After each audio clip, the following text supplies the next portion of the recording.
नमस्कार दोस्तों, you like academy channel पर आप लोगों का हार्दिक स्वागत है। तो फ्रेंड्स, आज के टॉपिक में सीखेंगे टाइम एंड टेंस में simple present and present indefinite. नाम अलग अलग है लेकिन दोनों सेम ही टेंस है।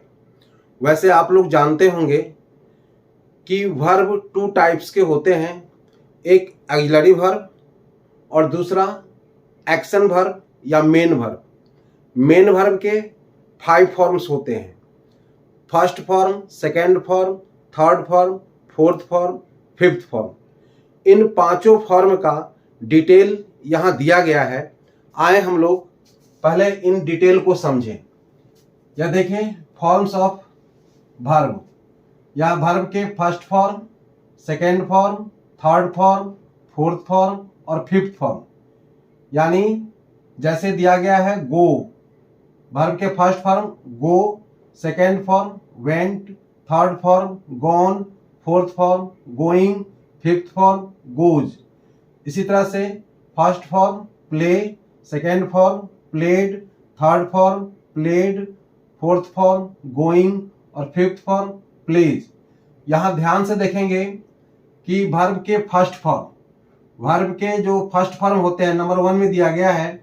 यानी वर्ब के फर्स्ट फॉर्म और वर्ब के फिफ्थ फॉर्म।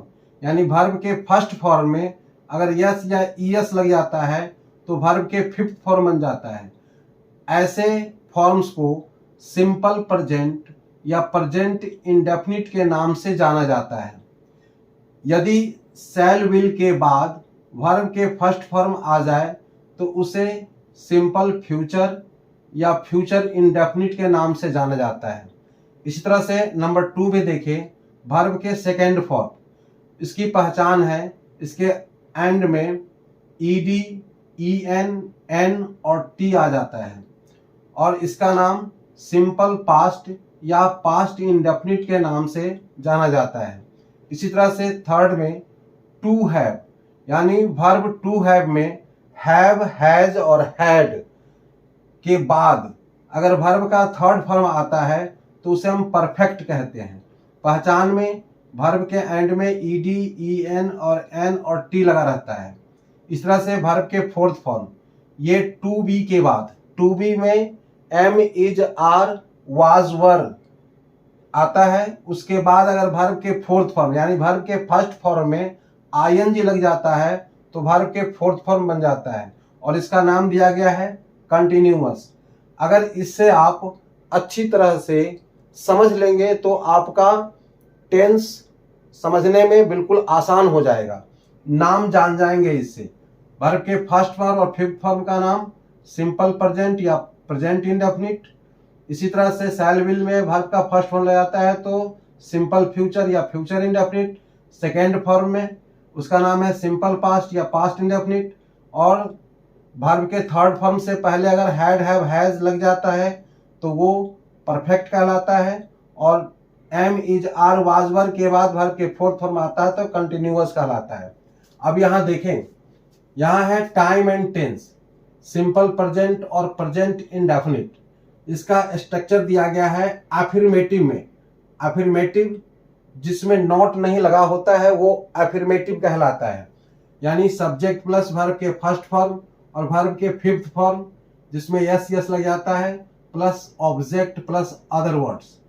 इसी तरह से निगेटिव में सब्जेक्ट प्लस डू, जहां वर्ब का फर्स्ट फॉर्म लगता है वहां डू लगाया जाता है। जिसमें वर्ब के फिफ्थ फॉर्म लगता है वहां डज लगाया जाता है। कब? जब इसे निगेटिव में हमें चेंज करना होता है तब।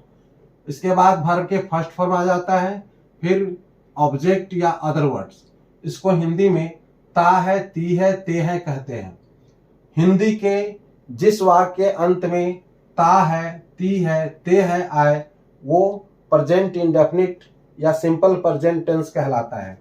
अब यहाँ देखें, कुछ सब्जेक्ट दिया गया है, प्लूरल सब्जेक्ट, जैसे आई, वी, यू, दे, बॉयज। ये सभी प्लूरल सब्जेक्ट है। इनके साथ इसके साथ वर्ब के फर्स्ट फॉर्म आता है सिंगुलर सब्जेक्ट। सिंगुलर सब्जेक्ट जैसे ही, सी, राम, सीता, बॉय, ये सभी सिंगुलर सब्जेक्ट है।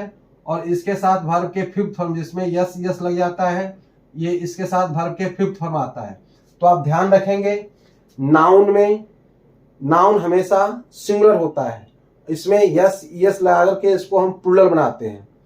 वर्ब हमेशा प्लूरल रहता है, इसमें यस यस लगा करके सिंगुलर बनाते हैं। आए हम लोग अब सेंटेंस के थ्रू समझने की प्रयास करें। तो देखें, हिंदी मीडियम स्टूडेंट के लिए, जो हिंदी मीडियम स्टूडेंट है जिसे इंग्लिश सीखने में काफ़ी कठिनाई होती है, ऐसे स्टूडेंट के लिए पहले मैं हिंदी में सेंटेंस देता हूं, फिर उसको इंग्लिश में ट्रांसलेट करेंगे। फिर इंग्लिश मीडियम स्टूडेंट के लिए भी है, पहले हम इंग्लिश में सेंटेंस देंगे, उसको फिर हिंदी में ट्रांसलेट करेंगे। दोनों को हम बारी बारी से समझाएंगे और आप लोग इसे ध्यान से समझेंगे तो आसानी से समझ में आएगा, कोई भी इसमें डिफिकल्ट नहीं है। तो देखें, जैसे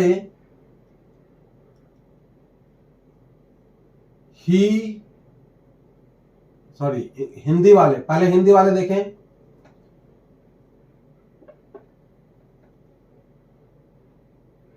वह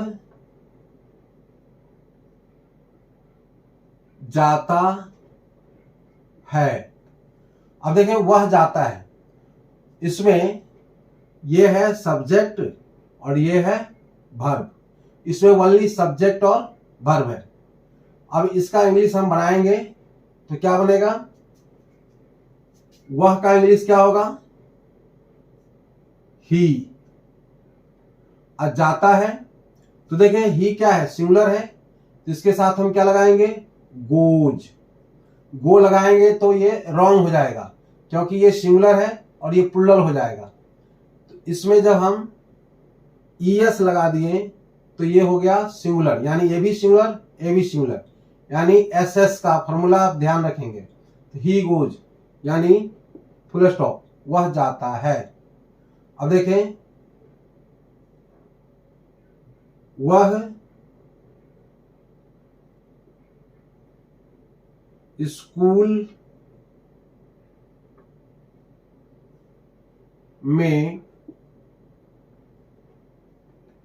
पढ़ाती है। अब यहां देखें, वह सब्जेक्ट है और स्कूल में पढ़ाती है, इसमें टू पार्ट था सेंटेंस का, इसमें 3 पार्ट है, 1 2 3 अलग अलग। अब इसमें देखें कि ये सब्जेक्ट है और ये वर्ब है और ये इसको हम अदर वर्ड कहते हैं।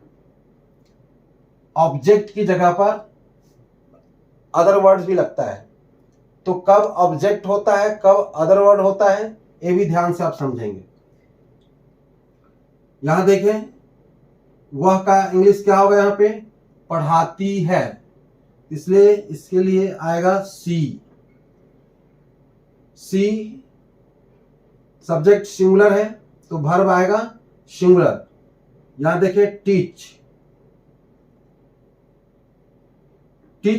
अब ये सिंगुलर है कि प्लूरल है, ये अभी प्लूरल है, इसमें ईएस लगाएंगे तो ये हो गया टीचेज। तो सी टीचेज, वह पढ़ाती है, कहां, तो इन द स्कूल।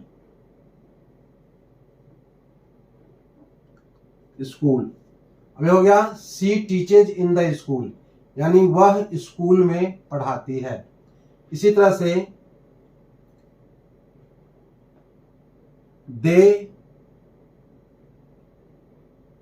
हिंदी में वे लोग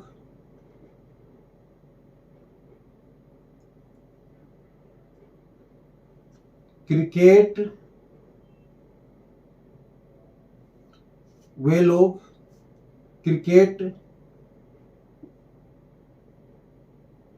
खेलते हैं, वे लोग क्रिकेट खेलते हैं।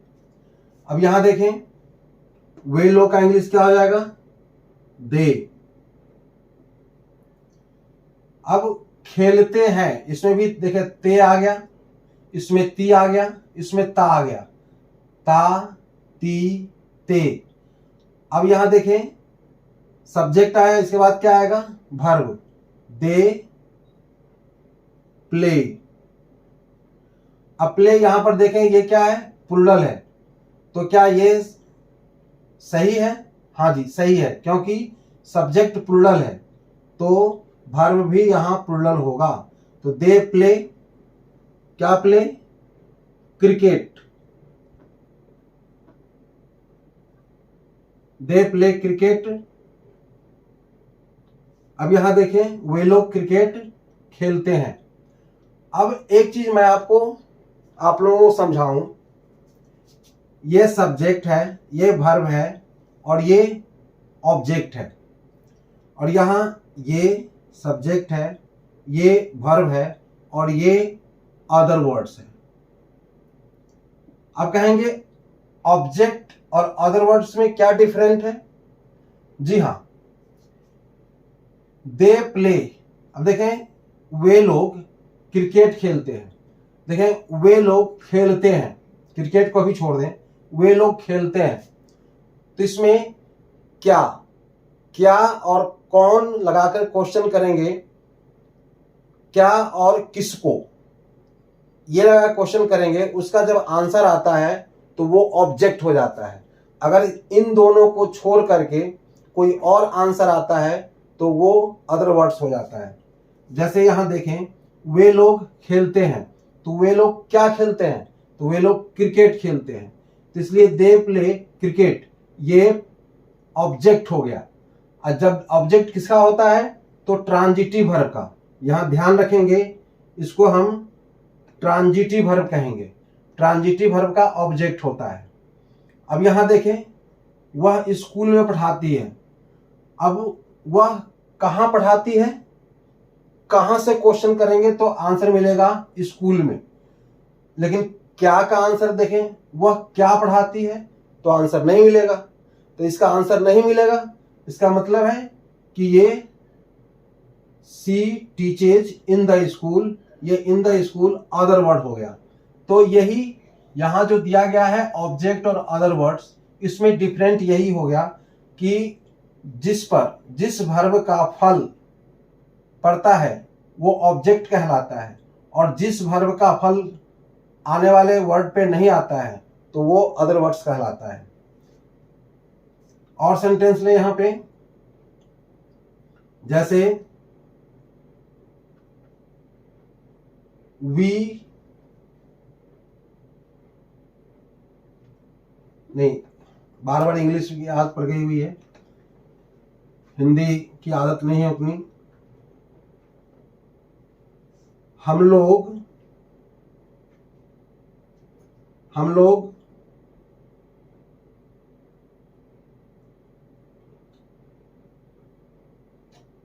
सुबह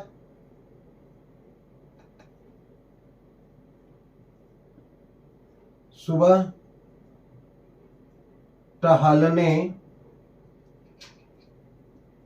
नहीं जाते हैं, तो हम लोग सुबह टहलने नहीं जाते हैं। अब इसमें देखें 1 2 3 4 5 6, इसमें 6 वर्ड है, और ये 6 वर्ड का एक सेंटेंस बना जिसको हम इंग्लिश में ट्रांसलेट करेंगे। तो देखें हम लोग का इंग्लिश क्या होगा, वी, फिर अब इसके बाद क्या आता है, वर्ब, तो हम लोग जाते हैं, क्या नहीं जाते हैं, तो नहीं जब हम नेगेटिव सेंटेंस होता है, यहां दिया गया है स्ट्रक्चर, जब नॉट लगाना होता है तो डू या डज का हम हेल्प लेते हैं। तो इसमें देखें वी के साथ वर्ब के फर्स्ट फॉर्म लगता है, इसलिए इसके साथ डू लगेगा, वी डू, फिर आएगा नॉट गो, तो वी डू नॉट गो, फिर कहां नहीं जाते हैं, टहलने, तो इसलिए टू वॉक लग जाएगा, टू वॉक, फिर सुबह तो इन द मॉर्निंग, तो we do not go to walk in the morning.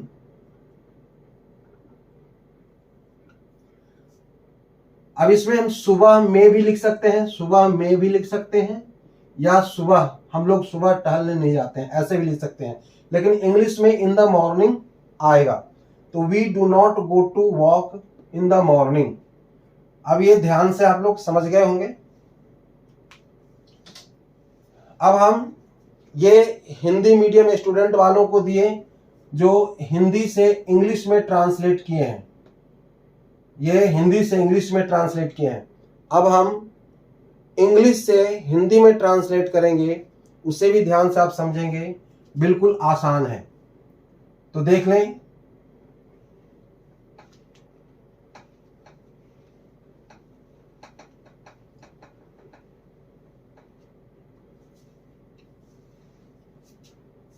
जैसे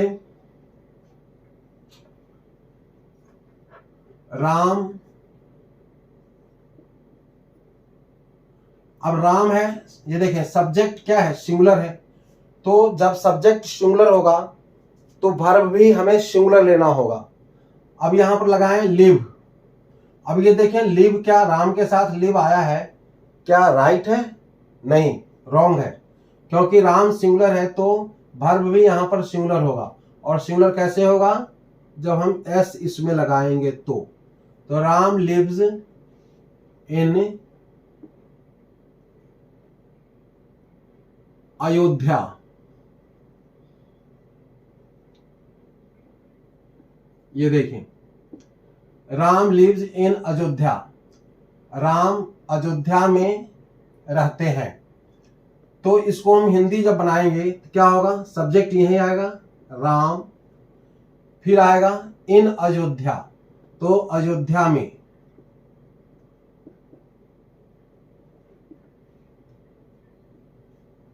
अयोध्या में रहते हैं, बन गया। और इसी तरह से Radha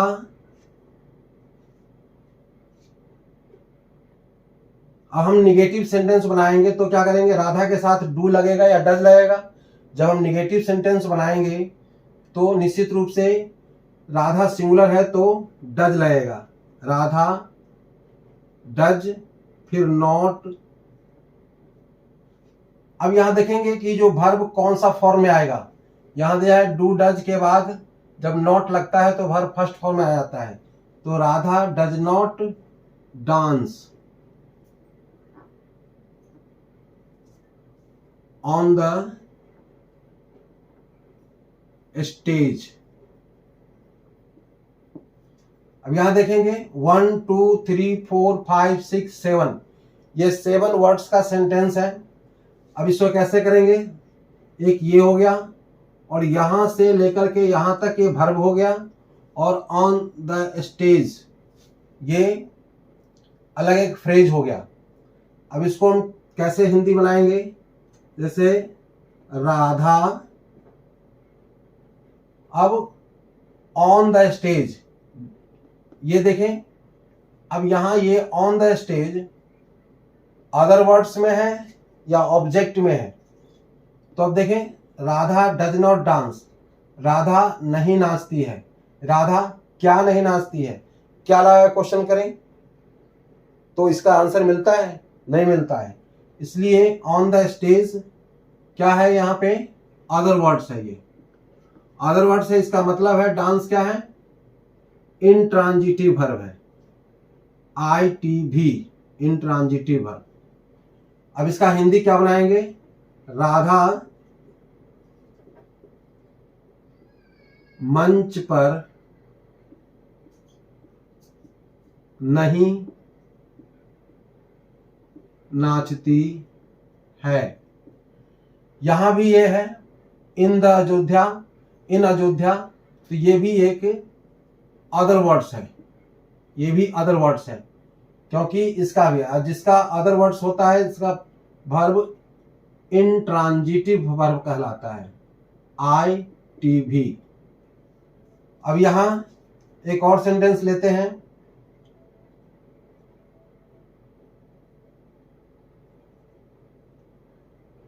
Mohan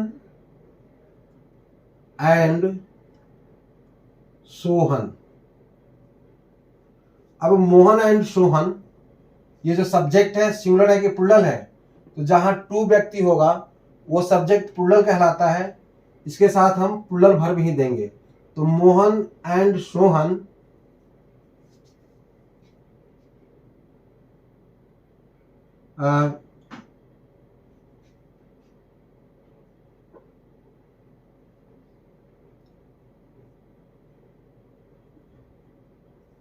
drink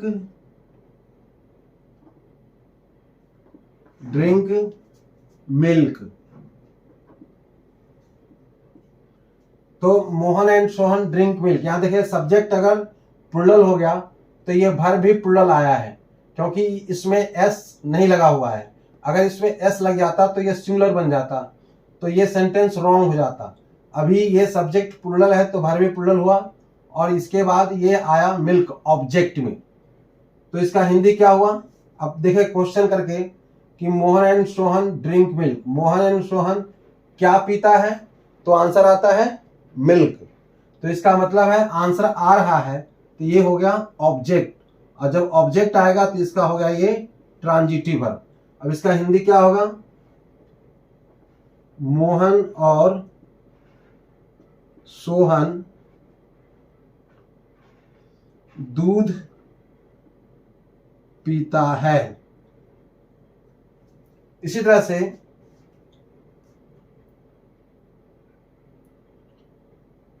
I teach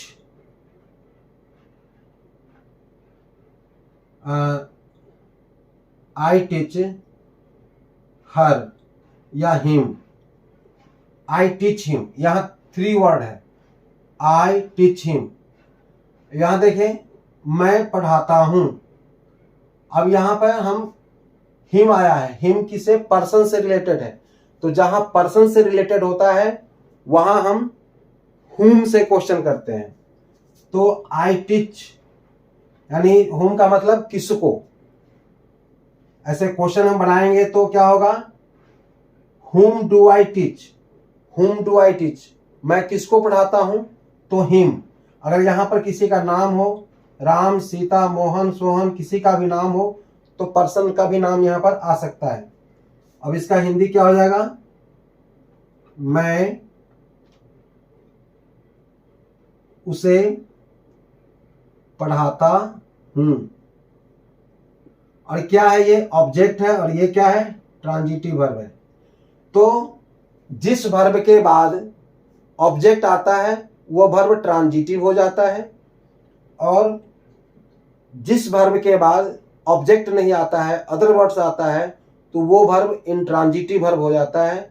इसे ध्यान रखेंगे। और किसमें सिंगुलर किसमें प्लूरल आता है वो भी ध्यान रखेंगे। तो मुझे लगता है ये आपका ये कॉन्सेप्ट क्लियर हो गया होगा।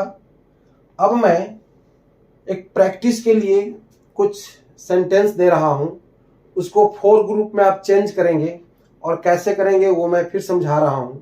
जैसे आप देखें, कोई भी इंग्लिश जब बोलता है तो वो सेंटेंस में ही बोलता है।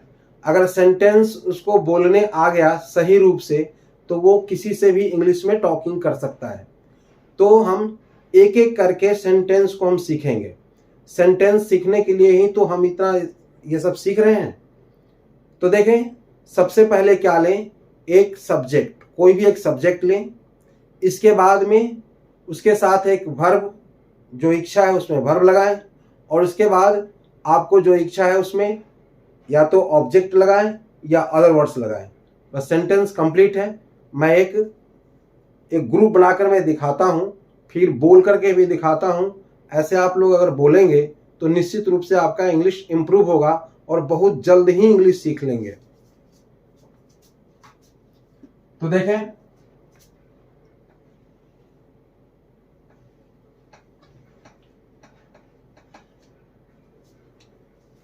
जैसे सी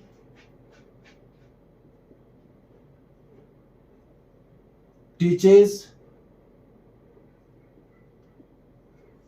चिल्ड्रेन, सी टीचेस चिल्ड्रेन।